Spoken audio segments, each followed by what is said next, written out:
Beginilah penampakan kapal Umsini saat tiba di Pelabuhan Makassar.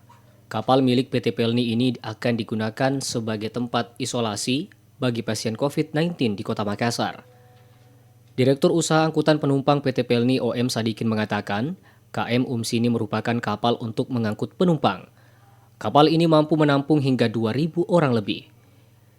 Karena alasan pembatasan, seiring digunakan tempat isolasi pasien COVID-19, kapasitas dikurangi hingga 70% atau sekitar 1.400 orang saja.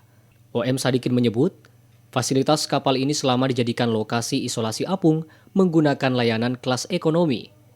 Kamar dilengkapi pendingin udara dan tempat MCK. Yang tadi, kalau kapasitas 2.000 ya 2.000 tempat tidurnya, gitu Mbak. Cuma yang dipakai karena sekarang ada fisika distancing, gitu, yang boleh dipakai itu 70%. Sama yang ke tempat ini, terus ke tempat ini kan kaki merah itu. Sadikin merinci, jika kapal ini memiliki 9 dek dalam kapal, dengan jumlah personil sekitar 140 orang. Adapun terkait akomodasinya, Sadikin belum bisa berbicara banyak, sebab hal itu masih dalam tahap pembahasan. Mardianto Lahamid, Celebes TV.